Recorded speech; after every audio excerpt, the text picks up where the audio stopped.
And now, it's 10 a.m. Let's just get down to it. And it's time for your sports fix. Strap yourselves in, folks. From two guys who have covered the teams you're passionate about for years. We are professionals. This is Jake Scott and Ben Anderson on 97.5 The KSL Sports Zone. Jake and Ben, 97.5, the KSL Sports Zone. Jake Scott, Ben Anderson, thank you for making us a part of your day. No matter how you may be consuming the show, streaming, over the air, YouTube, KSL Sports, the KSL Sports app, and, of course, our friends in the future in the podcast world. Did I miss anything, Ben? Nope. I guess if you were standing in the next room with Christian, you could be hearing us. Yeah. Absolutely. All right. How's it going? Doing well. How are you? Doing fine. Christian, you in a better mood today? Man, you were salty yesterday. Salty. Yeah, I found out who the tire place was. Was it who you suspected? There were two options.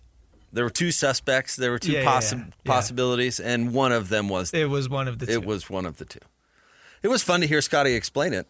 I don't know if you... were you podcasting yesterday? Whatever. I was in a meeting, yeah. I don't know if you heard Scotty explain it, but it didn't sound pleasant. Sure. I still couldn't help but thinking, why not just get a ride to the show? Because that was his big focus, because Scotty's a pro. Wanted to make sure he was at the show yesterday at RGS. But hit Christian up. He'll pick you up. Yeah, please do. He'll give you He a loves going ride. to Brigham City. Yeah, he does. He could visit family and pick up Scotty. That's like 2 birds. 8 a.m. on a Tuesday. Yeah, it's like 2 birds, 1 stone right there. You can't tell me your parents wouldn't be thrilled to see you, Christian, at 8 a.m. on any day. They'd be working, but so, yeah. At 8 a.m.? Yeah. Already at work? Yeah. My mom's a teacher, and then, yeah. No, I start at 10 o'clock. Oh, yeah. Teachers, Not a second earlier. Teachers do go in early. That is true. We could visit her at school. What grade? 6th, Oh, math. okay. Oh, so it's a junior high. Yeah. Okay. 6th was elementary school for me still. So Bless her heart. And you know why I say that, Ben? Because I actually, for a hot second, years and years and years ago, considered becoming a teacher. Uh-huh. And I thought to myself, I think elementary school would be okay. And I think high school would be okay. I don't think I could handle junior high. I don't want any part of junior high. I think, and I don't know, I haven't experienced those years with my own kids, so I don't want to speak. Your instincts are correct. I don't want to speak to anything I'm not an expert on. But I do remember what a terrible person I was at that age. Yeah. And I can't help but think, man, your mom, Christian, is doing, God, what's the best way to put this? God's work. Yeah. The Lord's work. The Lord's work. Yeah. Yeah. Bless her heart. And I mean that entirely. What were you doing in 8th grade, Ben? You were vandalizing something. Yeah. Probably was. Yeah, that's what I'm saying. Yeah. You were vandalizing Troublemaker. something. Of course. Yeah. And, of course, those days continued till Ben's early 30s. Took him a while to shake it. Yeah. His neighbors really got tired of it. Ben, stop spray painting my fence. It's Ben again. Because Ben got lazy and didn't want to, climb I things got to be or in bed anything. early. Yeah. The sun was still up when I was doing it at some point. Pretty brazen. I'm not vandalizing billboards anymore. I'm just... Whatever's around. Whatever's close. Ben, stop it. Or at very least, stop signing your name at the bottom. Ben Anderson, KSL Sports. Facebook. Yeah. Put your socials on there. Oh, Ben, that's funny. All right, Ben, do you want to start with college football? Yeah. Do we care, and I know people do, but do we care about the college football playoff rankings? I was honestly pretty surprised that Utah was at 13, obviously. And my other question is, why is BYU not higher? But BYU at 7, Texas Tech 8. Utah 13. Uh-huh. At this point, it feels, on the Utah perspective, feels far more likely Utah makes the college football playoff than it does Utah makes the Big 12 title game, which is a little strange. Again, Utah has to have a couple of things go right with very specific, actually kind of several things go right with two very specific teams, the two teams in front of them, in the Big 12 to make it to the Big 12 title game. They either need BYU to lose, 3 games before the end of the season, which I don't think is going to happen, or Texas Tech to lose 2 more games, which I guess is potentially possible, but I'm not really betting on that either, to make the Big 12 title game. On the flip side, they need any one of these teams in front of them to fall back, and then Utah's sitting there at number 12 and has a real puncher's chance when they finally decide who's going to be in the playoff to go in. And if two teams screw up in front of them, now there's always a potential that somebody jumps them, Utah's going to skate into the college football playoff. So now don't get my take wrong here, because I've spent the week so far laying scenarios for Utah to get into the playoff. I brought it up when DJ and PK had a guest, Big 12 expert from TuneIn Radio. TuneIn Radio, yeah. And he was super optimistic about it, which kind of stood out to me. And so, little discussion. And yeah, I've been that's reasonable. So don't get my take wrong here. This is meaningless. Sure. Like them being at 13, you go, oh, well, now they just have to jump one spot. And absolutely meaningless. And we've seen them pull crazy stuff right out of their backside over and over and over again. We've seen them rank teams for storylines. Yeah. We've seen them do all of that. And so why we would take any of this seriously is honestly beyond me. And think of how they make the college football playoff committee in the first place. They throw a big group of people that all have their own agenda into it, and this is what falls out. It has nothing to do with, I think that Utah is the 13th best team in the country. It has to do more with, and even if you don't want to be cynical about it, it has to do more with, wow, should we weight the Big 12 teams higher than the ACC teams? Or should we weight this over that? Or heaven forbid, we don't want to piss off Alabama, so let's rank them here. Or let's make sure there's this many SEC teams in the top whatever. It's about anything other than let's come up with a fair ranking like the Jake and Ben Big 12 Power Poll, which is obviously completely fair, logical, and legit. And objective. Completely objective. There's nobody ranking the Raiders like 18th because they don't like their fans personally. Yeah, they never would anybody do anything like that.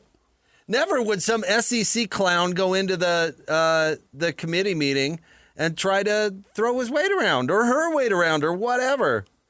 Well, I mean, I heard DJ and PK talking about the Big 12 people in the room that are sure are just playing defense.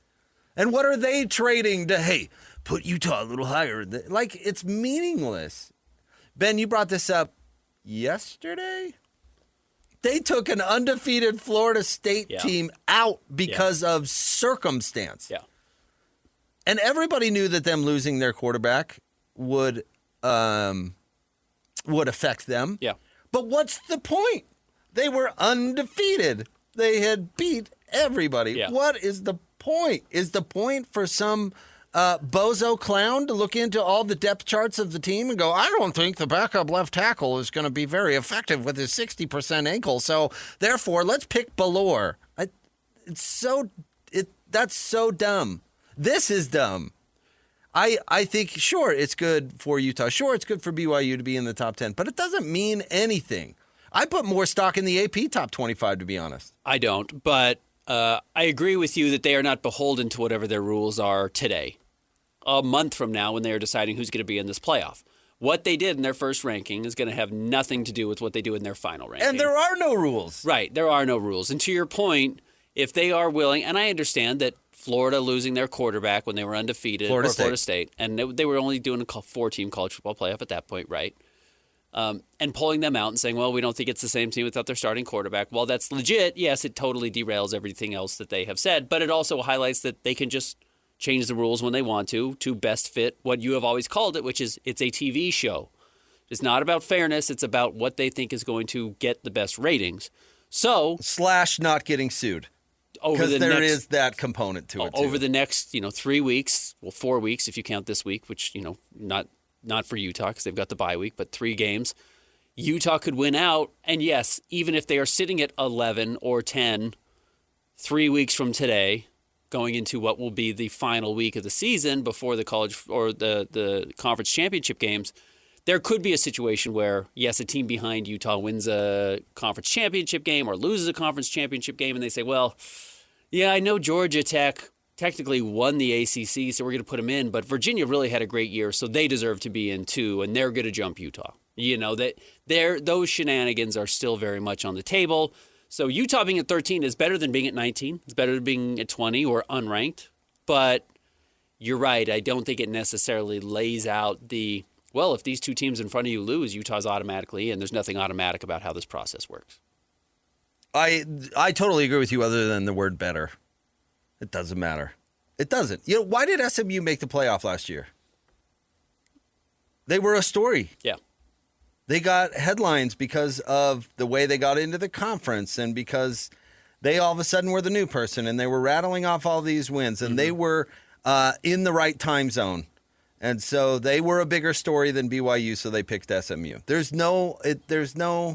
What was SMU ranked last year in the first week of the College Football Playoff Bowl? I bet you $1 zillion it was lower than BYU. Probably, yeah. So how much did that end up mattering? Right. None. Is it better? I don't know. It's not worse. It's not better. It's meaningless, which is sad, I think, honestly. Well, again, the only thing that matters is your ranking in the final ranking so that comes out. don't do this. This is stupid. These polls, this is dumb. And the reason I put more stock into the AP is because it's a much larger sample size. It's not, I don't even know, how big is the College Football Playoff Committee now? Is 10, 12 people? Let's look.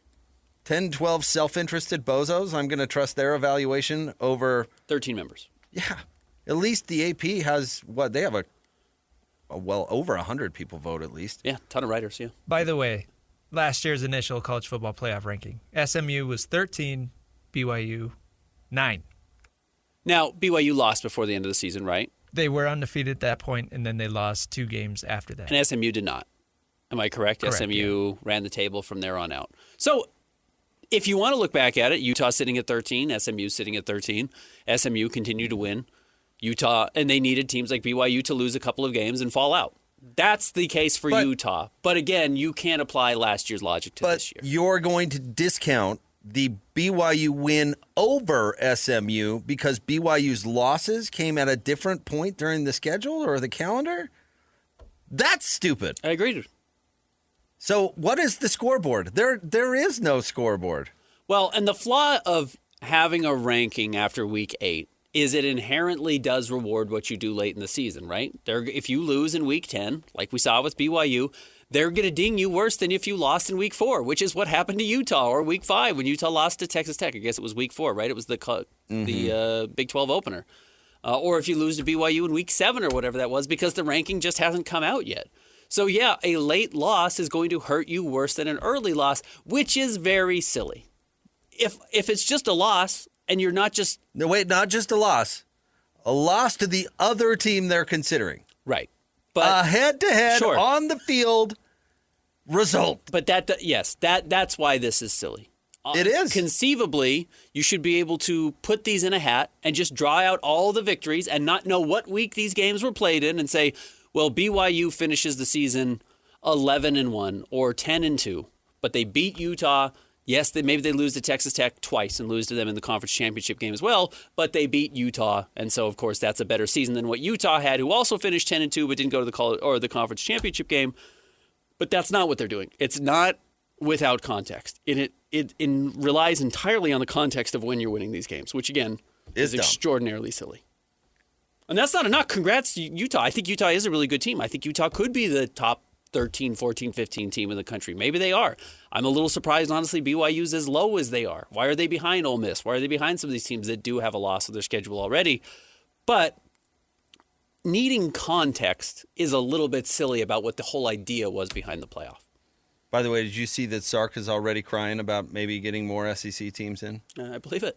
Yeah, a 3-loss Texas team. What do you bet me that narrative of, they've got a Manning and they're Texas and whatever eventually wins in that playoff committee room? I mean, it's anyway, I don't mean to be bent out of shape. I think Utah's red hot, and I think they're playing great, and they're steamrolling teams, which is a good thing. And they're running the heck out of the ball, and the defense actually looks better than I thought it would going into the season, and I thought they were going to be pretty good. So that's great. Utah deserves recognition. And BYU does too. 7, should they be ahead of Ole Miss, Georgia, Alabama? They have a better record than all 3 of those teams. Maybe. If it mattered, I'd care more. Here is the top 10, if you did not see it yesterday. Ohio State 8-0, number 1. Indiana 9-0, number 2. Texas A&M 8-0, number 3, which is why I'm a little bit perplexed, I guess, is why BYU is not higher. BYU is also 8-0, and they are not sitting right behind those 3 other undefeated teams. Alabama 7-1, Georgia 7-1, Ole Miss 8-1. And I get you can say, well, strength of schedule, they're playing in the SEC, all 3 of those teams. That's why they're ahead of BYU. BYU's playing the teams they can. They're beating all the teams they can. They beat the number 13 team in the country, according to your list. That's their best matchups. They've won them all. So they'll get Texas Tech this weekend. You would hope if they beat Texas Tech, they do jump up to 5, because that's a huge top 10 win. You can no longer argue against them. But, yeah, that does show, I guess, I don't want to say bias, but a little bit of how they're viewing the value of the Big Ten and the SEC over the Big 12. Yeah, sure. Great. Yeah. Terrific. Yeah. I honestly just want to go back to the old bowl system. Like, not the BCS, not the Alliance, but just like if you win the Pac-12, you go to the Rose Bowl. That's what I want. If you win the ACC, you go to the Orange Bowl. It was better. Yeah, I don't have a problem with Now, nobody will agree with me except for you, which I'm grateful for. But, yeah, I mean, people want to watch a bunch of 2-loss and 3-loss teams have a chance at a title. Okay. I guess it's more games, which, I like watching football, so that's great. And Utah fans can be happy that they're ranked above Miami, USC, Michigan, Washington. Those were teams that were measuring sticks for a while. Not Miami necessarily, but USC, Washington were certainly teams that you were compared to for a long time over your life in the Pac-12. So you don't have to, or you can still wear that as a feather in your cap. Well, you should print up a certificate. First college football playoff ranking. Send it on up there. 2025. Give them something they can put on the fridge, man. Ahead of Michigan. Yeah, that's it. Now, if there is something you can hang your hat on, boy, howdy, that is it. You're right. There is absolutely a case, though, that Virginia, who's sitting at 8-1, and Virginia would get an auto qualifier because they're leading the ACC right now. But Louisville at 7-1, Vandy at 7-2, Georgia Tech 8-1, even Miami at 6-2 or USC at 6-2, all based on how the wind blows could jump Utah for really no reason, just because the committee says like, oh well, they're more exciting, because they're more fun. Someone got a hemorrhoid over the weekend and is in a bad mood when they walked into the committee meeting. Yeah, I don't know. Yeah, it's totally silly. If Stinkin' wins out, yeah, they're putting them in over Utah. I bet you $1 zillion. As much as you could look at, Utah only needs Notre Dame to lose a game and Texas to lose a game and, Ole Miss to lose a game, and Utah can jump up into that top 12, 11, 10, you also have to understand those 5 teams before you are looking at the exact same thing. And if push comes to shove, are they going to take Utah over, a Vanderbilt? Not that Vanderbilt's necessarily a great program historically, but they're an SEC school, and they have been a fun story this year. Ben, just to prove your point, Stinkin' Riley and USC have these 4 games left. Home against Northwestern, home against Iowa, who is currently in the top 25, at Oregon, home against UCLA. If Stinkin' wins out, yeah, they're going to jump Utah, no question. No question. Yeah. I don't think they're going to win out. I don't think they're going to beat Oregon, but if they do, yes. They're going. Absolutely going to leap Utah. Because they're going to say, well, Utah beat Kansas State, whatever. And Kansas, then, yeah. But did you see Stinkin' take it to the Ducks? You're right. It's a guarantee. So then what does this 13th ranking mean? Right now, absolutely nothing. Nothing. Yeah. I don't know. Maybe Kalani's taping it up to the bulletin board and saying, we're getting no respect. Yeah. That's about all it's to your good point, for. Vanderbilt closes the season against number 3 ranked Tennessee. You win that game, that's better than what Utah has done over the final 3 weeks. You can justify Vandy jumping Utah. Absolutely you can. Which is what they likely want to do. Could be. Utah needs some help in front of them if you believe this ranking. So even the ranking number 13 is kind of condescending if you really think about it. Like, oh, we'll give you a cute little ranking in week 1.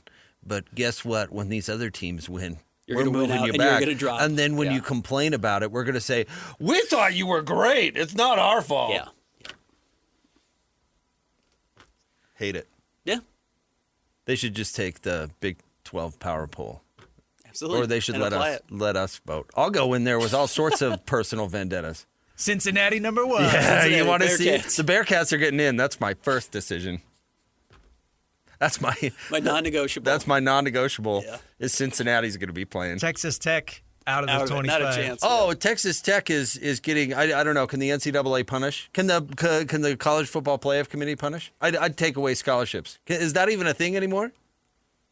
No, because you just pay the players. I'd have their stadium condemned. Could I do that? Uh-huh. Okay. Joey McGuire gets suspended. Moe Jaguar gets banned from the stadium. I like this idea. Yeah. Yeah, I like it a lot. Let's put the wheels in motion. Christian, call somebody. All right, stay tuned. Top 3 stories of the day, KSLSports.com coming up next. It's the Jake and Ben Show, 97.5, the KSL Sports Zone. It's time to break down the biggest stories of the day. This is the top 3 stories of the day on KSLSports.com. 97.5, the KSL Sports Zone. Jake and Ben, nominate the youth sports volunteer you know for the Hercules Hero of the Week. Submit your nomination at KSLSports.com/contests. And listen every Thursday to JJ and Alex for the winner. Help us celebrate those volunteers making an impact with the Hercules Hero of the Week. Sponsored by Hercules First Federal Credit Union and Beehive Meals.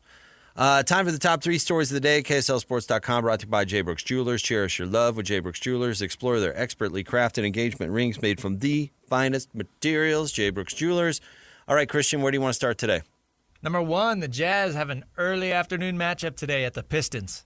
Pistons are good. Pistons are 5-2 on the season. They're the 3rd-ranked team right now in the Eastern Conference. And this is an interesting matchup. Keontae George, who's been so good defensively and just so good overall this season. I want to see how he does against Cade Cunningham, who is one of the best guards in the NBA.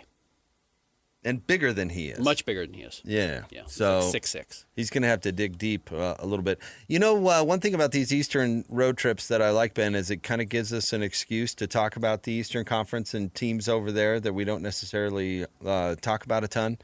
And I'm curious where you're at on the Pistons. They didn't really show up at all in our preseason NBA predictions. You and I, neither one of us thought they would be in the conference finals or go into the finals. Where are we at on Detroit and their evolution as a team? I mean, not only Cade, but they've got some other nice pieces, and then they added vets and took a step. How far does that step go? I didn't love their offseason because I don't know if they necessarily got better other than they got more mature, and then you're betting on their young guys like Jalen Duren to take a step forward. And Jaden Ivey's never really become a guy. He's just always hurt. And, there's kind of some hope that he might become a player, and he just has not. So they are a midseason acquisition away from being a real contender to come out of the Eastern Conference. I do believe that. Now, it's a big acquisition. It's a Lowry, Markkanen level acquisition if they were to go out there and try to make that type of trade. Toby Harris isn't doing it for you. He's a good player. He's just not that caliber of player. But they're well coached. I think JB Bickerstaff is good at doing what he does, which is taking okay teams and making them better than that. I don't know if he takes them to conference title contender or conference championship, even like the conference or the series to get them there. So I don't know if he's going to get you the conference finals, but I do think he kind of raises the bar from mediocre to good pretty well. So that's where I think they are still. But again, a nice start to the season. They're not fully healthy, but they're better than some of the rest of these teams. Again, the weird thing about the East right now is Chicago Bulls are the number 1 team in the East. It's like the East is truly a mess. I like Cade, but he is not my favorite young player. Okay. I think he's good, but I mean, if I had to pick between him and several other players of his generation, I think I might go a different direction. But outside of him, who I do like, I don't love this roster. Ben. No, Where agreed. are you at on Asar Thompson? He is definitely the lesser of the two brothers, but he's still good. It is the hard thing if you can't shoot. At what point, what's your ceiling going to be? And he certainly does not have the ball skills that his brother has, where, Amen is playing point guard right now for the Houston Rockets, and Asar doesn't have to do that because they do have Cade Cunningham. But yeah, he's good. He's a good player. He's not an all-star future player, and I guess that's the question: is who is their other young guy who's going to make the leap? Who's gonna be the other guy with Cade Cunningham to kind of give them a big two and then fill out the rest of the roster? I don't know if he's on the roster yet. Well, it was going to be Fontecchio, but they traded him away. They got rid of Simone. That's a big loss for them. Not great. The one thing Cade doesn't do it well is shoot it. That's kind of the reason I'm not. I mean, I don't know. Paolo Banchero doesn't shoot it all that well either, but I like Paolo better than I like Cade, even though they play different positions. Don't get me wrong. Again, they are still a big piece away from being taken seriously, in my opinion. And look, they're better than the Jazz tonight. They should beat the Jazz tonight. And I think the Jazz can make this a tough game, but I don't think Tobias Harris can be your third leading scorer at 13.5 points a game and you be taken seriously. Good for Asar. He's taken a little bit of a leap forward. He is at 13.3 points per game, and he's at 7 rebounds. He's at 3 assists. Like, he's a very useful player. If he's the fifth guy in your starting lineup, I think you've got a really good team. If you're asking him to do a lot more than that, I think it's going to be difficult. So can you go out and get the Lowry or whoever the other guy is going to be out there to pair with Cade to make that run? Maybe the best argument for Detroit and overachieving this year is that the East is really bad. Yeah. It's really bad. Mm-hmm. They're going to play against a lot of bad teams. They're going to be able to get a lot of easy wins. The East is just dreadful. Yeah, again, the Chicago Bulls are the number one team in the Eastern Conference right now at 6-1 to start the season, and they do have some good wins. They beat Milwaukee, they beat Detroit, they beat New York Philly last night. I think they've already beaten the Knicks. Like, they've had a good start to the season as far as beating the who's who of the Eastern Conference, but I don't know what the who's who of the Eastern Conference means. I mean, Orlando's been absolutely awful to start the season as well, and we like them. So what's going to be the next step that puts them in that legitimate company? And then how legitimate do we believe anybody is in the Eastern Conference? I don't know. Orlando's making weird, strategic. Well, they're trying to go to a high-paced offense, and it doesn't really suit their roster. The defense is falling off. Yeah, it's kind of like what Memphis is doing, where they're trying to implement a new concept, but they don't really have a roster that really works with. So, I don't know. I find Detroit interesting. As far as the Jazz go, I want to see if the effort level is maintained. I mean, I'm sure Will Hardy doesn't want to yell at his team about effort after every single game, and he did it once after the Phoenix game. Uh-huh. And then they responded. No, against Charlotte. Yeah. No. He did it against both. He did it against both. Phoenix and Charlotte. And then they really responded against Boston. Well, now do you do it again? Yeah. And then do you do it again? And if there is reason to be optimistic about Keontae George, is he's brought it in every single game. Yeah.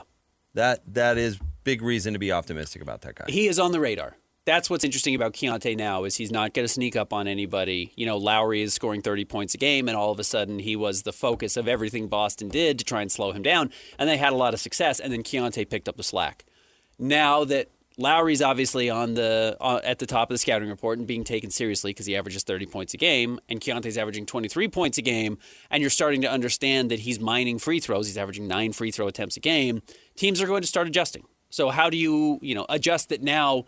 Asar Thompson, who we're talking about, who's a very good defensive player, is probably going to be on one of those two guys and probably going to do a pretty good job of taking them out of it. Can the other person carry it? Can Keontae keep getting to the free throw line? Does Lowry keep getting open looks, which he's leading the league right now? Those are the types of things I'm keeping an eye on tonight. What is next? Number 2, Clayton Keller, the captain, wins it for the Mammoth in OT. Keller in the offensive zone. He has an assist here tonight. Keller on the attack, skates downhill and scores! The captain says goodnight in Buffalo. Overtimes in hockey are funny. They're either 30 seconds long or or it goes to a shootout. You either score right away in the 3-on-3 or nobody seems to score in these games, and that's certainly what happened last night. The Mammoth gave up a really good opportunity to the Sabres right out of the gate. Malcolm made a great stop. They kept the puck alive, and Keller just drove down. And it was horrendous defensive play from the Sabres because they just let Clayton Keller, as you heard there in the highlights, skate right towards the net and got a good shot on goal and put it in. But a nice win after losing back-to-back games to start this road trip with another victory against a feisty Buffalo team. That was their 5th straight overtime in Buffalo. Pretty brutal. How did Peterka do in his revenge game? Did he fist fight everybody? No, but Kessler almost got into a fight. It got pretty feisty.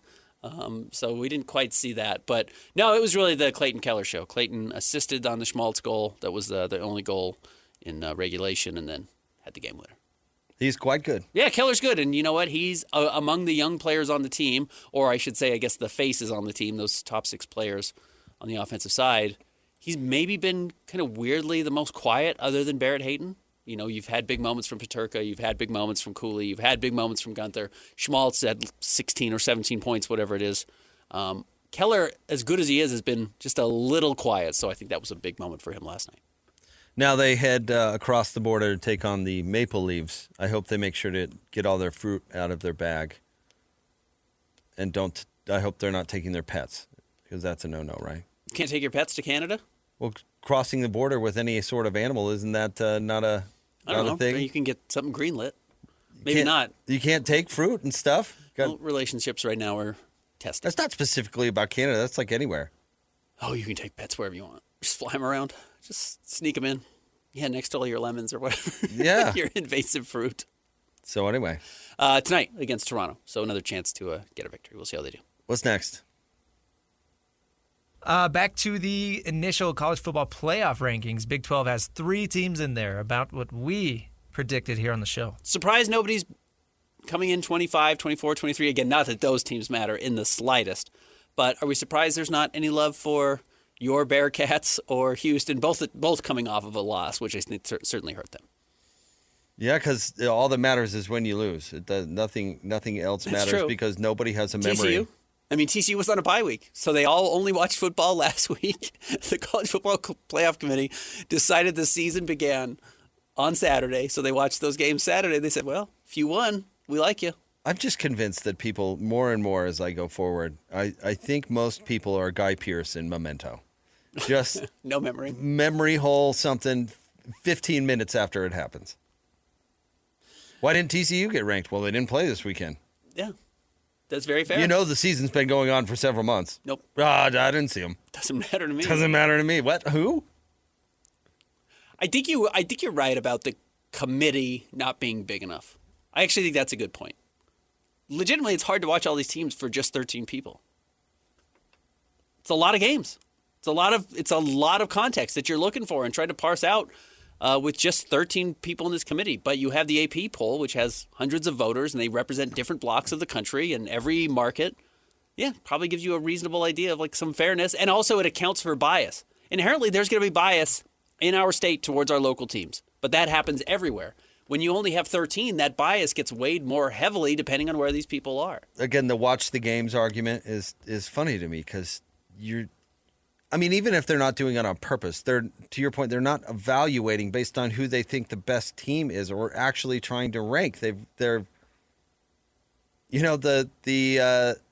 Coach Witt ranked the 2008 Utes number 1 in the coaches poll, was he really trying to fairly rank the teams or was he just ranking himself number 1? You know what I mean? Yeah, absolutely.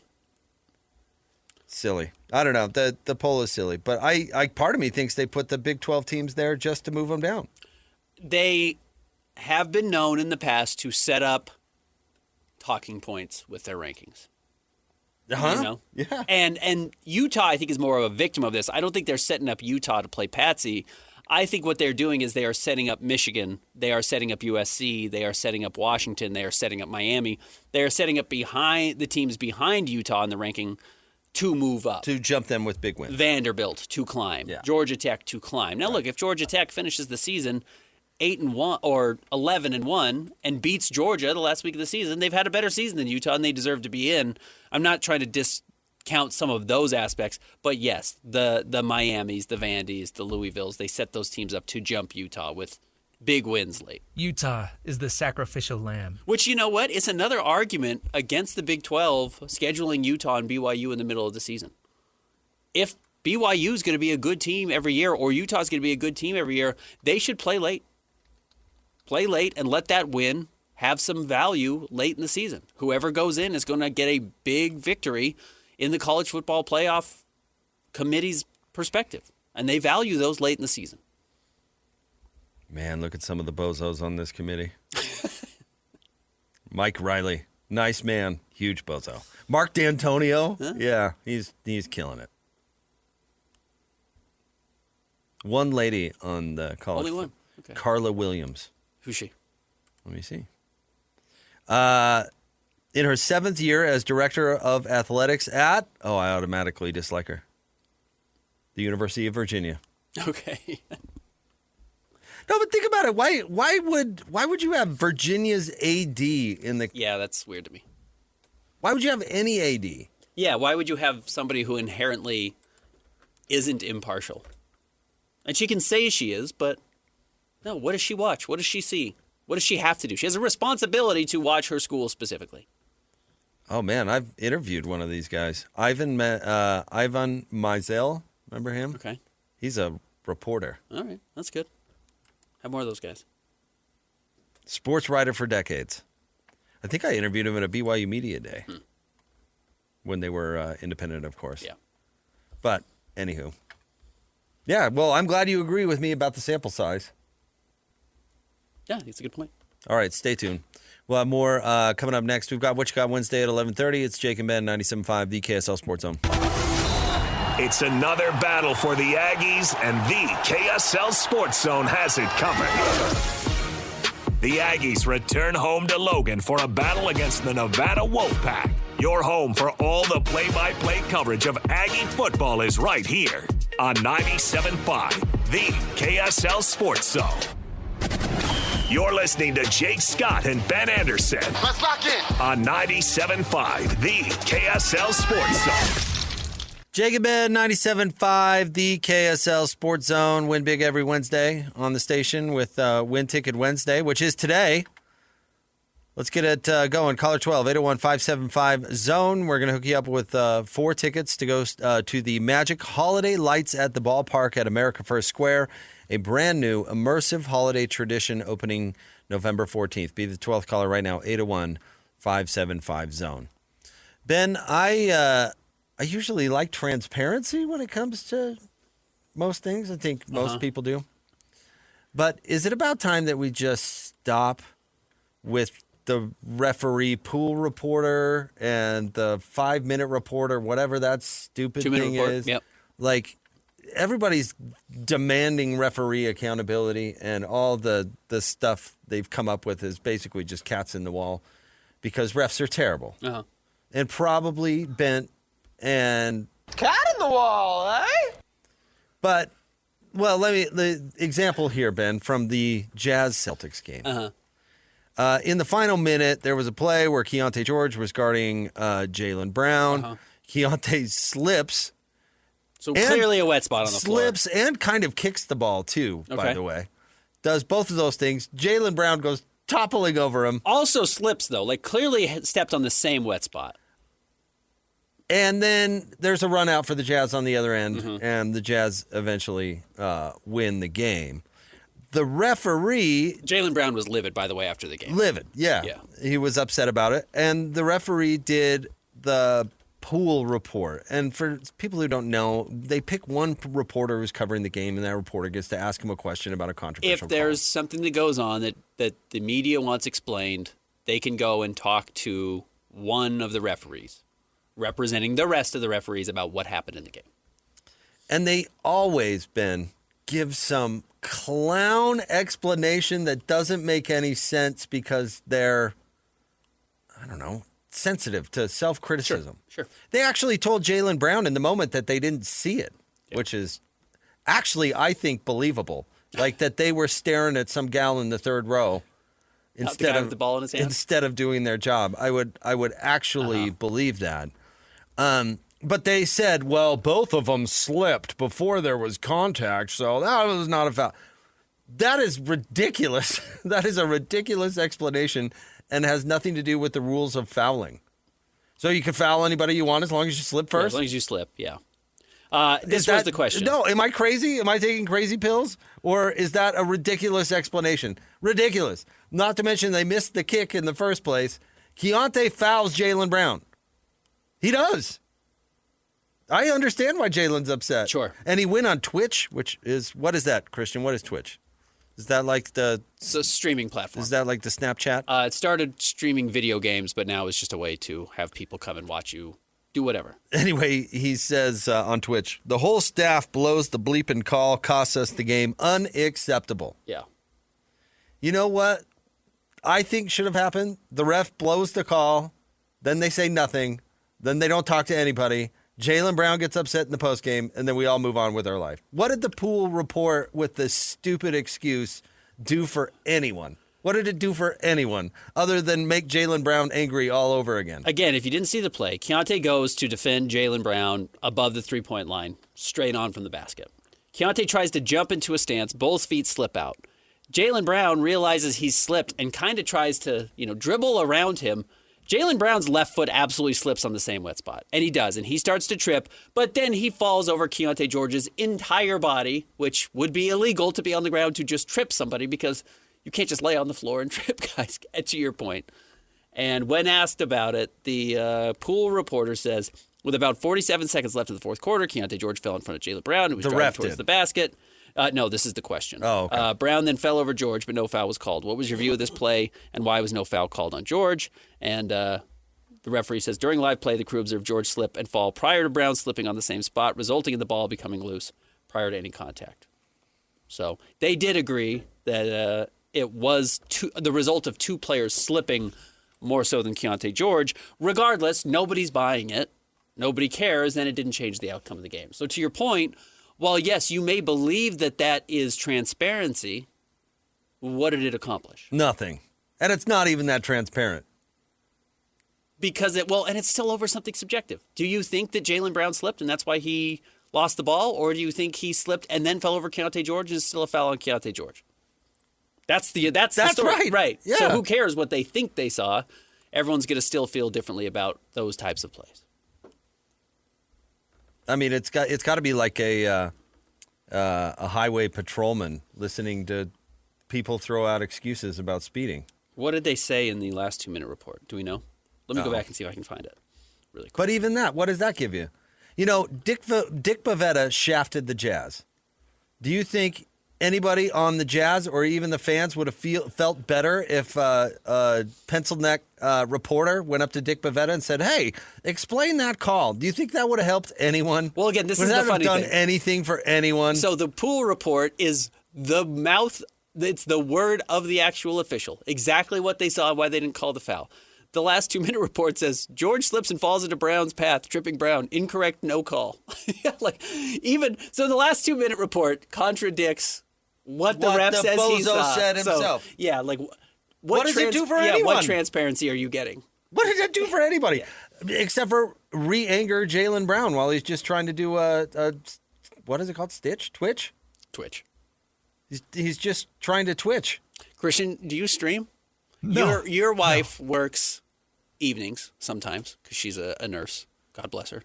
And you have the night to yourself. I can't, and you have the camera equipment because I see you post Utah and BYU doing the show with Alex. You guys do our post-game coverage. You can use that gear to set up your Twitch and play NHL. I don't have anything interesting. What's the new game you're playing? Satisfactory? It comes out today. You playing that? What are you doing? Madden. Madden. Okay, you're on Madden right now. No, I'm not a streamer. You should be. Supplemental income. Nobody wants to watch me take my Broncos. Got that baby on the way. 15 years in the franchise mode. Are you that far out? No, not yet. Okay, how many years in are you? I think 2. 2. Okay. So you still got to throw picks.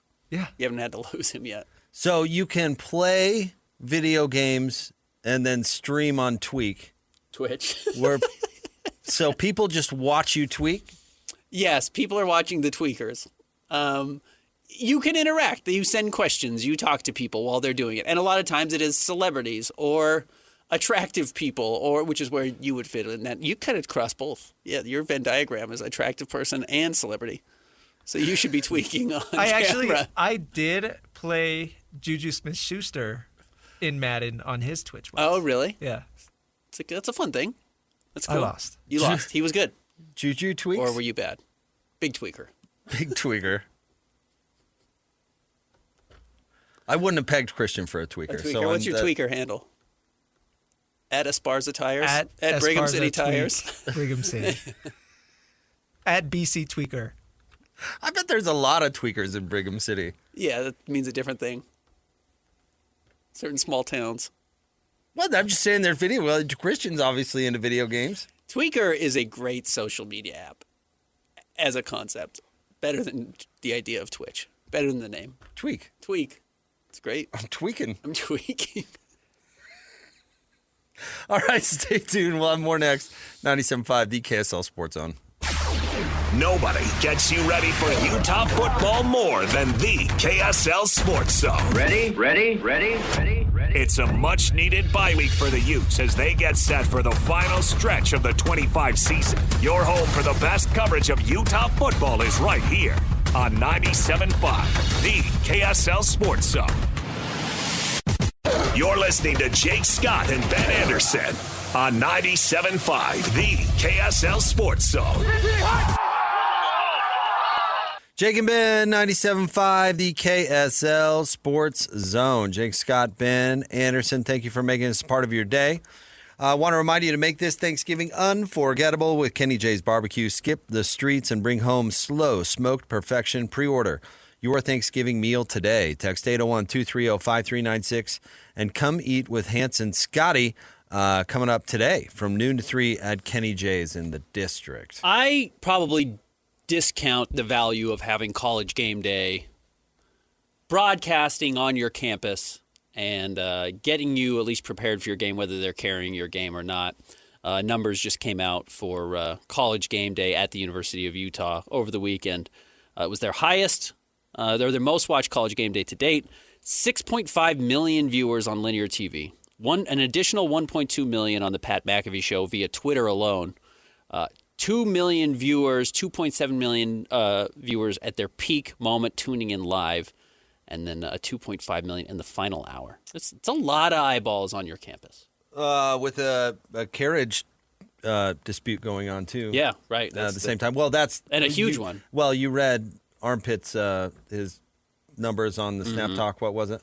1.2 million. Those are all the YouTubers they couldn't get. Yes, could not. The YouTube TV people. It was You're a probably story. right. It was a story over the weekend. Yeah. People wrote about it that people couldn't get it on YouTube TV.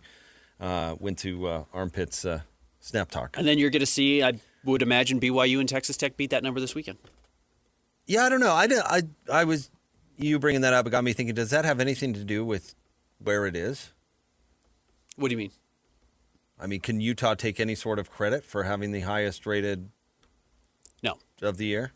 No, it has nothing to do with. I mean, That's what I'm saying. Does it have anything to do with the location? That's all. I don't know whether the answer is yes or no. But when you read that, it sounds like a Ute fan taking a Ute fan taking a victory lap. Like, did you see the highest rated of the year? Go Utes! No, But and does it have anything to do with it? You know what I mean? It does not. And even kind of the funny thing, and not a knock on whoever's running the socials up there, but in the responses to this post from ESPN, someone from a University of Utah football account or University of Utah account said, Utes fans show up. It's like it literally has nothing to do with how many fans were there. In fact, if they're there, they're probably they're not They're not watching. watching it on TV. These Good point. numbers don't account for those people at all. It's the fact that the later in the season you get, it becomes a better show because the rankings start to matter and, people want to watch college football. It's fall. People aren't going outside as much in the mornings. You're not working in the yard. You're not mowing the lawn. So you're sitting inside watching TV. You benefit from it, though, regardless. Yeah, I don't care where it is. It's good for you that you're on TV. You're in the right place at the right time. You've got a good team, which is what you do control. Is your team good or not? You're in a conference that is relevant. And you're playing against another team that was perceived as relevant because of how they were ranked in the Jake and Ben Big 12 Power Poll every Tuesday. They're still a monster. And you put them up there, really put them at number one. And the nation saw that and wanted to watch the game. Correct. So that's the value, and that's, I guess, what you can control. But being good late in the season just puts eyeballs on your school and puts eyeballs on your university. And you have talked about your friend who enrolled at Valpo because Bryce Drew hits the shot. Yeah. And all of a sudden you're like, that's relatable. I'd like to go to Valpo. One of my big things that I believe in life is if you know somebody who's done a specific job, whether that's a doctor or whether that's a sports writer or whether that's a TV personality or whether that's a professional athlete, it makes it 1,000 times more likely that you can reach it because it seems relatable. I know somebody who did it, therefore it doesn't seem like it belongs to other people. It becomes a pathway for me. There are some genetic things involved, but even just like, oh, I grew up in the same neighborhood as a guy who played in the NBA, maybe I have a chance to do it too. I think that really does matter. Seeing a school and being like, well, I saw that on campus on a Saturday morning when I was having a good time in my life in high school. Maybe Utah becomes a potential landing spot for me that I didn't think about before. I do think that stuff does tend to matter, as silly as that sounds to me. You know, you're right, Ben. The mouse is too powerful. They should break up that company. Well, we can get into the big conversation of, our conglomerate's too big, which I think the answer is absolutely 100% yes. But I mean, I'm kind of joking, but you wonder why the universities sell out to all these companies. It's because they wield a huge, huge stick. But it's not, and this is just my personal peccadillo, I keep coming back to it's not supposed to be about money with universities. So talking about this value and stuff like that actually bugs me because you wonder why the mouse can just ruin college football and ruin relationships with universities that go back decades and sink entire conferences and do this because they woke up and felt like it one day. Mm-hmm. Because these universities are so beholden to the not only the money but the exposure that the brings advertising in even further money. It's all advertising. They it's want all it. marketing. Valpo wants to grab my buddy because he pays tuition there. Yeah. You know, it's. I find it gross. Yeah, I think it's let super gross. Some lousy people, and I'm not pointing at anyone in particular, but we will let some lousy people onto our campus that we actually don't stand for at all, but man, they've got a big microphone. And man, our logo is, I mean, if you look at the amount of free advertising in a football game, it'd be really interesting to come up with a financial figure. Your average, not even like your game of the week kind of thing like BYU and Texas Tech this week, but like your average ESPN nationally televised game, non-prime time. Yeah. I wonder what the financial value of the marketing or exposure or whatever. Yeah, if you were to view it as, can we buy a 30-second spot across the country that's going to air in front of X million viewers, how much money would that cost? And then you think, well, actually, it's a 3-hour commercial because your logo and your name is all over it. And then if you mix in College Game Day, which adds, how long is Game Day? 2 hours? Yep. Yeah, you tack on 2 hours, and then it has your most famous alumni, and it has your helmet out in front the entire time. I mean, tens and tens of millions of dollars in advertising. And you wonder why Texas picks up the phone when the mouse calls and says, hey, you should get out of that crappy league. Right. You're like, okay. Sure. You'll advertise us better, more. They're addicted to the limelight, addicted to the money. Yeah. I mean, and I hope people understand. I'm not getting political here, but one thing that President Trump proved in 2016 is I'm not going to buy TV ads. Why would I do that? I'm on TV all the time. Yeah. I'm getting the value for free. Yeah, it's not a criticism to say he's probably the greatest marketer of all time. He's on TV all the time. Yeah. He's figured it out. Yeah, why would I pay for spots when I'll just go on? He's a master marketer, and it got him to the presidency. Yeah. Is a big part of it, and now everyone's following suit. So I get bothered because that's not what universities are supposed to be about, and it's all they're about anymore. Mm-hmm. And to the point where stories like that are super relevant to them. Like that? Because they're lucrative. Yeah. No question because about some it. bozo in, I almost said Lubbock. Well, it's where they are today. Decided this week, I should say. Decided that, wow, Armpit looked like he was having a really good time up there. I should go to the University of Utah. Yeah.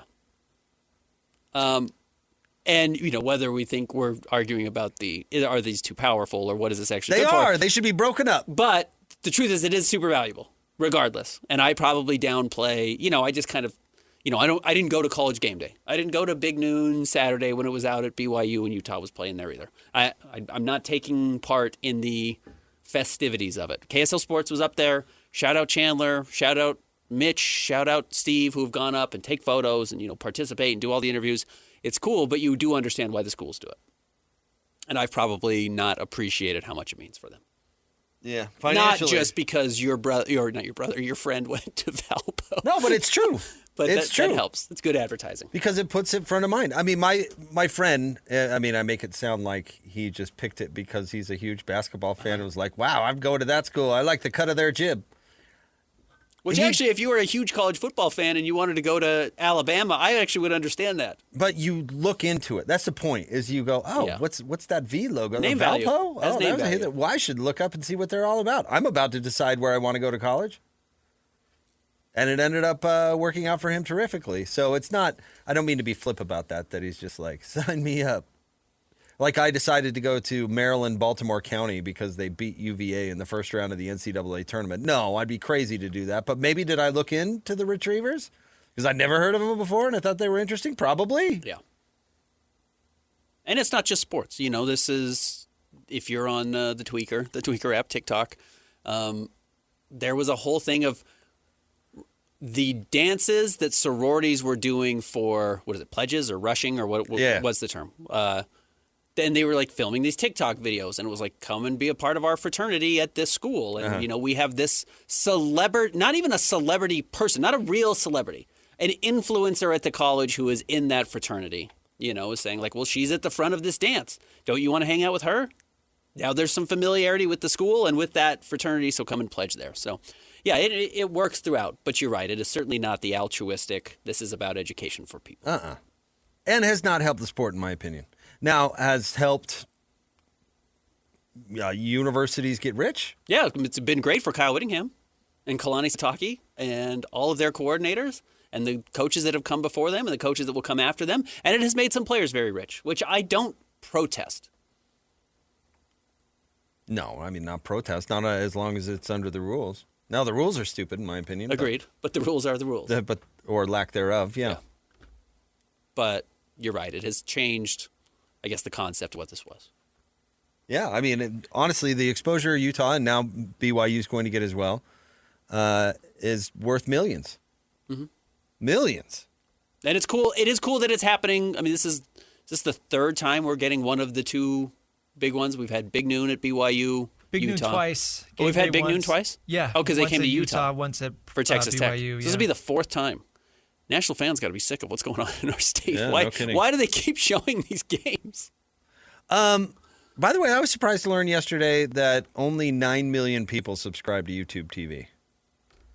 The amount of complaining that I have heard, you would think 50 million people subscribe to YouTube TV. I was actually pretty shocked to hear that number was so low. No offense to the Christians of the world who are subscribers, but... And this clearly ties into our conversation is how many people subscribe to YouTube TV specifically because of the sports accessibility? There are only 10 people subscribe to begin with. Well, that's the thing. But if it's 9 million people, which doesn't seem like that much on a nationwide scale, but how many sports fans are you actually talking about? Again, ESPN's bragging that they had 2.5 million viewers at one time. That was their peak. That was as many people were watching at one time. Well, 9 million people. Are 7 million of those people tuning in because they love football? Are 7 million of those people, do they have a YouTube subscription because of what it provides for them on the sports front? Because if so, that actually kind of seems like a large number to me. If it's just nationwide, that's not that many because there's 600 million people in our country. 9 million is not a huge chunk of that. But if 80% of those people are just there for the sports and now you're losing ESPN, I get why that would become as loud as it was on your feed on social media. On the Snap Talk. All right, well, maybe this is here for some better perspective. 7.4 million people subscribe to Dish Network. Okay. DirecTV, 11.3. Okay. Cable, now this is not just, there are many cable this is subscribers. Xfinity, this is whatever. Yeah. Cable, 70.2 million. That's a lot, yeah. So cable still dwarfs basically everything else, which is actually kind of interesting to look into. Mm-hmm. But 9 million is right in the DirecTV Dish Network, so maybe I shouldn't be surprised. Is that what you have? Is that all the numbers you have? Is there not another distributor that's mentioned here? No. That's all I looked up. Okay, so 70 million. It's about 20 million between Dish and DirecTV, and then about 10 million on YouTube TV. Yeah, 9. I mean, that's almost 10% of that grouping. And there are other people. You can subscribe to Fubo. Christian, do you know what YouTube TV costs a month? No. Yeah, because it's not yours. No, I just get the password. I know what the password costs. I think it's like 80-ish. Okay. I think Fubo is a little bit more than that. Fubo is more directly sports, though you can, it does have just kind of your traditional guide of whatever you're... We did YouTube TV for a hot second, and I didn't like it. I don't know. Was there something specifically you didn't like about it? I didn't think it was particularly convenient. But honestly, I didn't really understand that. If I'm comparing that to Dish Network, I'd rather have Dish Network. Okay. It's not really giving me anything that Dish Network isn't. And I didn't think the price was that much different. Does that make sense? Yeah, absolutely. Fubo Deluxe, I'm not trying to advertise for any of these people, just curious, is $85 a month after your trial, which, you get whatever, a first month free or $30 off your first month. But it can be as high as $115. I'm sure that's after the first year. It jumps up to $115. So at that point, YouTube TV is cheaper and makes a little bit more sense. But that Fubo includes NHL and NBA. And I will say this, though, none of it, everybody thought cord cutting was going to be the most simple thing in the wave of the future because it would be cheaper and easier and all that stuff. It is not. No, it's been far worse. Yeah, it is. It is not easier. It is not cheaper. It's not more convenient. It is not more easier. convenient. Yeah. And maybe somehow this whole thing gets streamlined, but the way that it is now is just a mess. It is also funny to me, though, because, I would imagine if I were to poll Jazz fans, it'd be interesting. How do you watch the games? I would bet the overwhelming majority is through some subscription. Oh, see, I bet K-Jazz is the majority. You think? Yeah. I kind of bet it's not. I bet it's is it terrestrial TV? I know it's terrestrial radio. Over the air, yeah. I bet it's over the air TV. I bet it's K-Jazz by a mile. I honestly wonder. You might be right. I could be way off. But I'm curious, even when people have access to it, if people are not choosing to watch kind of normal broadcast TV, the way they used to with the Rabbit Ears. What percentage of the Jazz fan base is in the footprint of K-Jazz? I'd say probably a big 95%. Sure, but that's where I think it gets interesting is if it is available to you for free, are you still watching it for free, or are you watching it on YouTube TV or Fubo or DirecTV or whatever your provider is? If you have the provider, you just watch on the provider. It's digital. It's not you don't have to worry about moving an antenna around. I don't think it's on those. On what? K-Jazz? It's over the air. You can get it on the Rabbit Ears. No, but he's wondering on no, what it's providers. not on YouTube TV and stuff. Yeah. I had to go buy a digital antenna to watch it. So I'll be curious. But yeah, you paid $3 for that digital antenna. Honestly, Ryan Smith, his big thing about accessibility might be his best policy, in my opinion. Yeah, it's really smart. Like that he is prioritized, okay, I'm going to take a bath putting it on K-Jazz, but you know what? Bam, we're putting it in front of everybody. And I bet the vast majority watch K-Jazz. I'll be curious. Have you seen subscription numbers for SEG Plus? I have not. I have a rough idea. 27. People? 26? It's far more than that. Obviously. 30. So they did better than the Clippers. Well, the Clippers were embarrassingly low. Yeah, but it is in Los Angeles, Which, by the way, not to revisit this because we got to get to What You Got Wednesday, but talk about the dumbest team to do that experiment possible. Your whole advantage is that you can make money off your regional broadcast because you are in a huge region. A huge region. Yeah. Moron. And privatize it. All right. What You Got Wednesday is coming up next. It's Jake and Ben. Stay tuned. 97.5, the KSL Sports Zone. Whether it's the Jazz, Utes, Cougars, or Aggies, these guys have got you covered. Time to eat, fellas. You're locked on to Jake Scott and Ben Anderson. 1, 2, 3, move it. On 97.5, the KSL Sports Zone.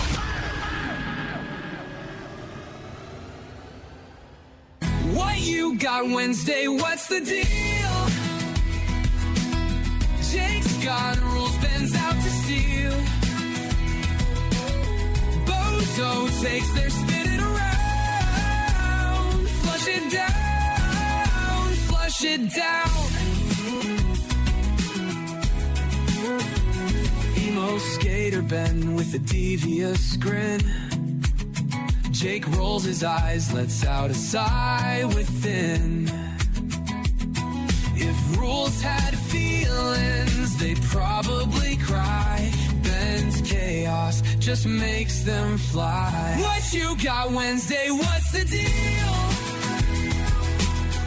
Jake and Ben, 97.5, the KSL Sports Zone. Jake Scott, Ben Anderson. Time for What You Got Wednesday. If you're new to the show, Ben and I go head-to-head every Wednesday on 2 5-selection drafts, one sports-related, one not. Then we put it out on the Snap Talk for you to vote. What happened last week, Christian? Guys, it was a big week last week. After several sweeps in a row, we finally had a split. Oh, we did. Biggest sports trailblazers, Jake won 81-19, and famous Minnesotans, Ben won 57-43. Quick amendment. Logan Cooley's not from Minnesota, but he did play his college hockey there. So there was a loose tie, just not the tie we thought. But you know what? If you were to draft Utahns and someone took Andre Miller, I don't think anybody would be like, how dare you? Uh-huh. I think that makes sense. All right. Christian, what is today's sports-related topic?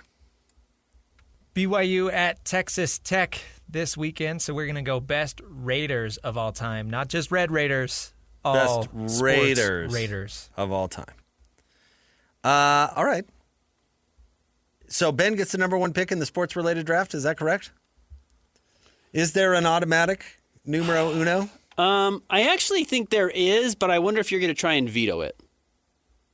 Thanks for putting the music. I was like, this is dry. This is boring. I knew we were missing something. Yeah. Can I take John Madden? Yeah. Okay. I do think that's the answer.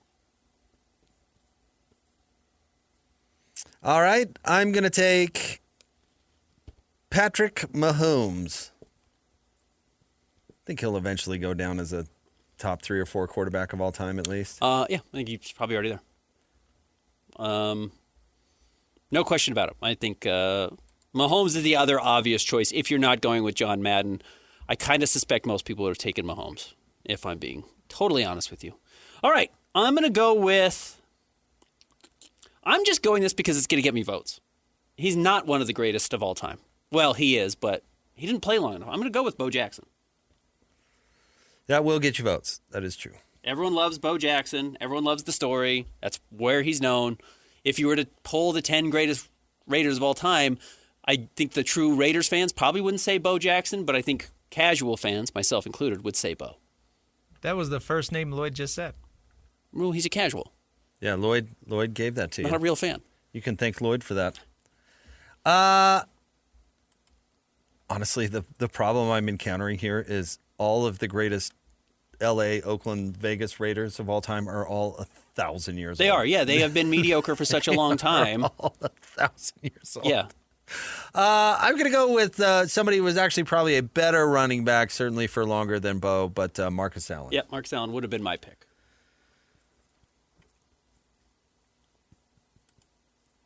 All right. I will go with Howie Long. That guy sucks. Did you know he made a stupid action movie in the 90s? Do you remember what that was called? It was about like a forest fire or something. I don't. Not Backdraft? Which is not about forest fires. That was about fires in the city of Chicago. No, but it was the moment I knew I could have to stop taking Howie Long seriously. Let's see. Howie Long, Firestorm in 1998. That sounds cool. Was it There's cool? no way. Oh, man. Yeah, who else is in it? Scott Glenn's in it. I know you're a big fan of old Scott. Anywho, you can have Howie Long. Okay. I'm going to go with, let's see. God, the Raiders are bad. I'm going to go with Tim Brown. Okay. Former Notre Dame receiver who was very good with the Raiders. I'm going to go with Michael Crabtree. He sucks. He was awesome in college. And obviously had the big catch against Texas, right? The tiptoeing down the sidelines to beat Texas with, man, what was it, 7 seconds left in the game? Is this number 3? This is 4 for you. 4 for me? But I'm going to go with Michael Crabtree, who did not become the great NFL player that he kind of promised to be in college. But he did also play for the Raiders. But he also played for the Raiders. Dipping. Yeah. Didn't Richard Sherman yell at Aaron Andrews about Michael Crabtree? Do you remember that? Yes. He's quite slow. I'm going to go with the great Zach Thomas, former Texas Tech Raider, and then eventually Miami Dolphin. Linebacker? Yeah, really good one. All right, I got a couple options on my board. Which direction do I go? Name value or actual production? I'm going to go Baker. I'm going to go name value. I'm going to go Baker Mayfield. Baker played for Oklahoma. He started his career at Texas Tech. Oh, it transferred. That's right. Oh, that's weak. Why is that weak? He doesn't belong on that. There's easily 10 people that we have yet to pick from that belong on there ahead of Baker Mayfield. People belong on this list ahead of Bo Jackson. Bo Jackson played 4 games in the NFL. I mean, Bo Jackson was in one good video game, and people were like, well, it's the greatest of all time. Okay, I'm going to pick somebody that I think is going to get me votes, and I liked the man dearly myself, so I'm going to go with the great Todd Christensen. But over Baker, I would have taken... I mean, just looking at the Texas Tech Raiders, I would have taken Wes Welker, or was the name I was Danny debating. Amendola. I was debating Wes Welker or Baker, and I went with name value with Baker. The Oakland/LA/Vegas, I mean, we left Kenny Stabler on, we left Jim Plunkett on the board. Max Crosby. Well, I guess you should have drafted some of those guys. No, I got the ones I wanted. If they were going to get you the win and guarantee it over Baker Mayfield, you should have just drafted those guys. I got the ones I wanted. I'm just shocked you drafted Baker Mayfield. Well, we'll see who wins next week, I guess. Be shocked all you want. Baker was a hell of a college player. Won the Heisman Trophy. Not for the Raiders. No, he did not.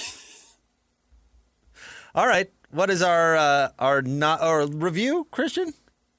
Yeah, let's review this one. Ben had the number 1 pick. He went John Madden, Bo Jackson, Howie Long, Michael Crabtree, and Baker Mayfield. Jake went Patrick Mahomes, Marcus Allen, Tim Brown, Zach Thomas, and Todd Christensen. And I would remind you, though I agree it's where we started our whole vitriol campaign against Texas Tech, was that Patrick Mahomes, too, was not Patrick Mahomes when he was at Texas Tech. Now, he was very good. He just lost a lot. But they didn't win, and he was not viewed as the future top 3 quarterback of all time when he was playing there. Otherwise, if he been, he would have been drafted in the top 3 picks.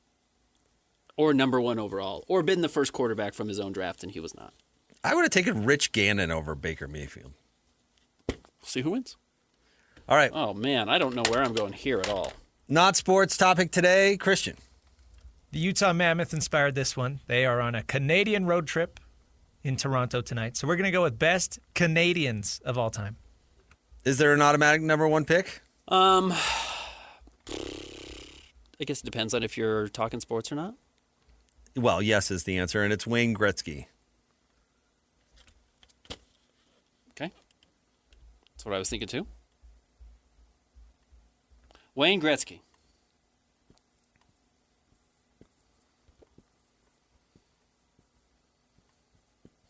Dwayne Jetski. You guys seen that ad? I'm going to go with John Candy. I do love John Candy. I want to see his new documentary out. I have not watched it yet.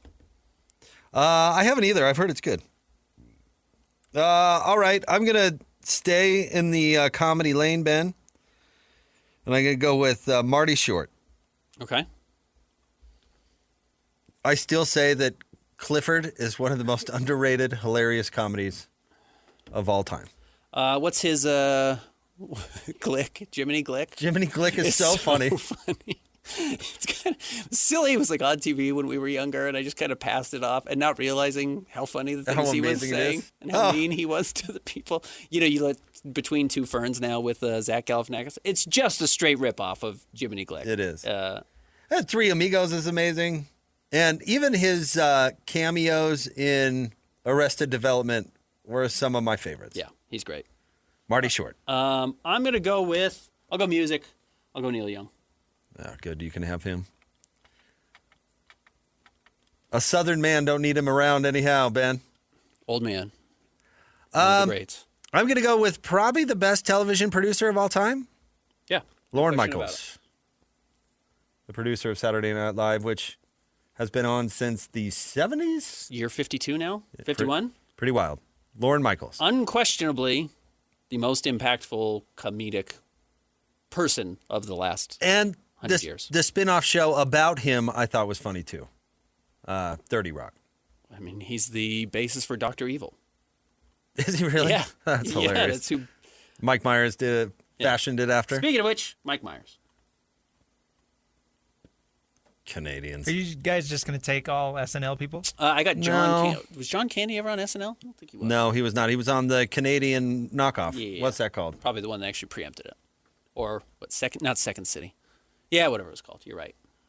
Let's see here.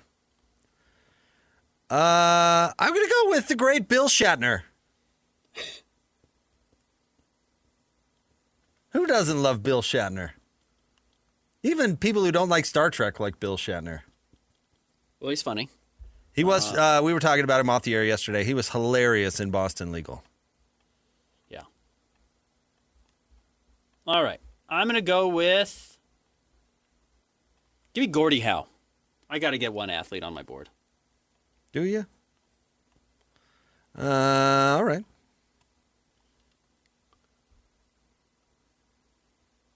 I always think of the Simpsons episode when Bart was catfishing his teacher about dating Mrs. Krabappel or whatever. And he sent Gordie Howe's picture as the picture of the boyfriend that he was pretending to be. He's like, "You're going in, Gordie." That's stupid, I know, but I always think of it when I hear Gordie Howe. All right, Ben, go. Where to go? You know what? I'm going to go with director, even though I don't necessarily love his movies, but Jimmy Cameron. Big Jim.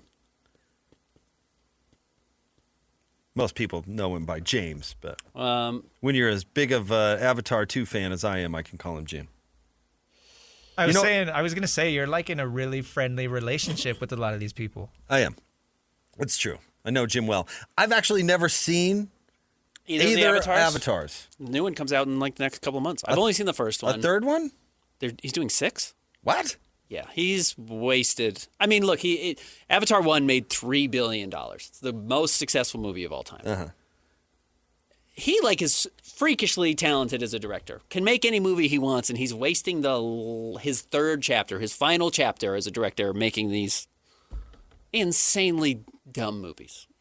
With all due respect, he should do a Titanic sequel. Sure, yeah, underwater. That's kind of what Avatar is.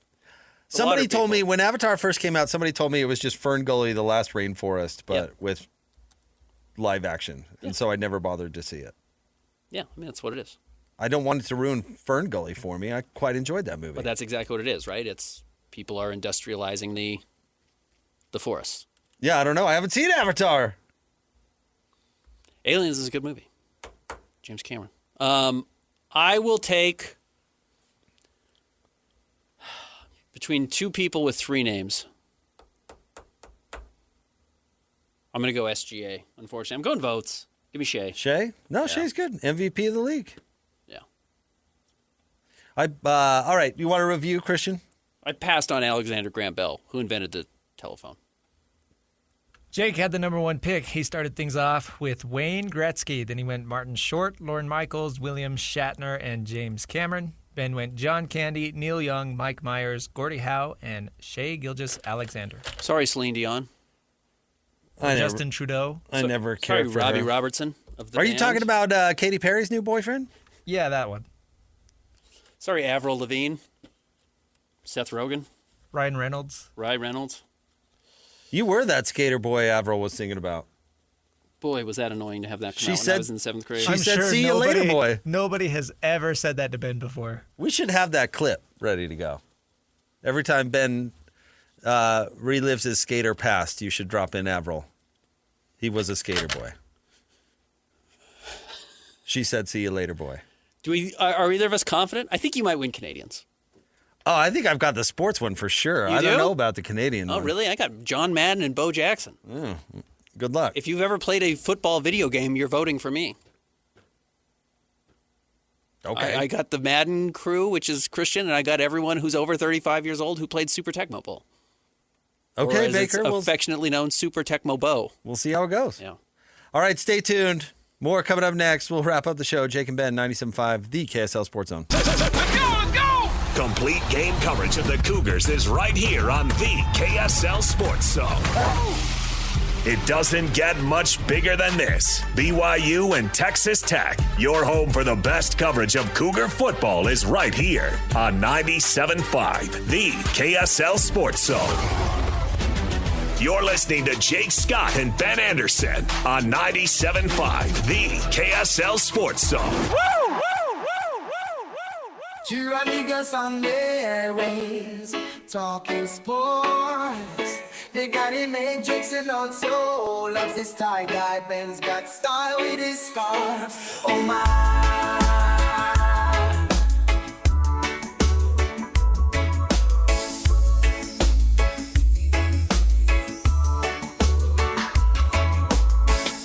From the islands to the basketball courts. I am a 58-year-old lifetime BYU fan, and I agree 100% with Jake that we should go back to the old bowl system. It was more fun, it was enjoyable, and there is no more disrespect now at times than there was back then. Anyway, amen, Jake Scott. Love you guys' show. Keep up the great work. Awesome. Shout out to you, James. Not too much Jake in that call. I thought that was... A lot of really name drop Jake a lot. That might have been the perfect call-in. But James, that was a good call. Ben, you're such a freaking bozo. And maybe there are more people out there that agree with me on that. I thought I'd be on an island a little bit, but shout out to the smart folks like James out there. This segment is brought to you by Peach Doors and Windows. Amazing home transformations begin with Peach, where 5-star reviews are the norm. Call them today for your free in-home estimate, 801-566-1255. And by the way, you can always use the call-in feature to communicate with the show. It's on the KSL Sports app. And just make sure you lead your comment with, "This is for the Jake and Ben Show." Huge breaking news regarding the Utah Jazz. The Jazz's Walker Kessler is undergoing season-ending left shoulder surgery for a torn labrum, according to ESPN's Shams Charania. So Walker out for the year, played in just 5 games, and this has a huge impact on the Jazz's immediate future, which is this season. They are missing a guy who's probably their second or third best player, probably their third if this Keontae jump is for real. It radically alters the Jazz's ability to play defense of any kind, as much as you can like Yusuf Nurkic. He's not a good defensive player in the slightest. Walker Kessler is no longer a trade candidate, which he had been one of the biggest trade candidate names associated with the Utah Jazz, whether the Jazz wanted to trade him or not. And he is going to be a restricted free agent next summer, coming off of a season in which he did not play at all. And while he was very good last year and showed signs of being good this season, he's not going to play himself into a $180 million contract now, which, had he played at a super high level, may have been in the conversation, and he probably sits back more near the $100 million deal. I mean, it's the nightmare. It's what they always say, right? You know, you go into a contract year and then get hurt. But I honestly don't know how much this does hurt his market. And I could be wrong about this, but if you look at the free agents to come, I don't know, the centers aren't great. No, they're not. And and he's young enough. Like, I remember when Elton Brand in a contract year tore his Achilles, and he was like 33 or something like that at the time. Philadelphia maxed him out. Yeah, they did. That offseason. They signed him and maxed him out. So I don't know how true that is anymore. You know, I think it certainly was true in the 80s and the 90s where, yeah, you can absolutely affect your market. I don't know how true that is anymore, honestly. I do think it's good that it's, a labrum and not an Achilles or something like that. That seems like it'll be a lingering issue. I would also note that Elton Brand was a multi-time All-Star before that. Sure. And Walker has had 2 seasons that were pretty good of the 3 he's played. I got you, but I'm using an extreme example, but it's still true. I mean, do you think the Jazz offer him less now than they would have? I think the Jazz are able to pay him now what they wanted to and not what Walker wanted to sign for. I think the Jazz are able to get Walker for $120 million over 4 years, and Walker was hoping for $160. That would be my pure guess. But that's what Walker and his agent were thinking of. Go out there, start 70 games, average 2.5 blocks, 15 and 14, and be one of the top 10 centers in the league, and those guys get 35 plus, and now you're talking about 20-25. Andre Drummond's a free agent. Yeah, go get Andre Drummond. DeAndre Ayton, Kevon Looney. Look, I know the Jazz just beat... Mo Wagner is a free agent. He's a pretty good player, actually. I know he's the a really Jazz good player. Just beat the Boston Celtics without Walker. the Jazz are going to struggle to win games without Walker Kessler. He is one of the best rebounders in the NBA. He's the best offensive rebounder in the NBA. He shoots 80% from the field. I mean, that's a little high, but he's at 78, I think, right now. Mm-hmm. He's a good shot blocker. He's a really good player. Three-point sniper. Really good. No, that's brutal. Yeah. That hurts the team for sure. This is a major, major loss for the Jazz. Yeah. And Kevin Love now gets to play. And now Jusuf Nurkic has to play 30 minutes a night, and Kevin Love's got to play. And can we count how many layups Jusuf Nurkic misses this season? Yeah, please do. Yeah, it's a great idea. Can we log that? Again, he's at 39% for the season, so he's 7 feet tall. Just has to drop the ball in the hole. No, I feel bad for him. Injury is definitely the worst part of sports. Absolutely. That's a setback, and I hope it doesn't affect his market. Maybe I'm thinking positively for his sake, but yeah, I hope he goes and makes his money. It's tough. Danny Ainge coming up at 12:30 on Hans and Scotty, so you will get from the bird's mouth. Cat's mouth? What's the term? Anyway, I don't know. Maybe he Hawk can on now the carpet. Maybe he can now focus on a wedding. Yeah. Or something. Maybe he can get married to what's her name? Yeah. Miss America. Sure. She's got some time. Yeah, that's what I'm saying. Wedding planning takes time, dude. Shortest Miss America in history. And I don't mean height-wise. I mean they changed when they do the new Miss America, so she didn't get to do it for a full 12 months. Hans and Scotty are coming up next. We'll talk to you tomorrow. Thanks, Christian. Jake and Ben, 97.5 DKSL Sports Zone.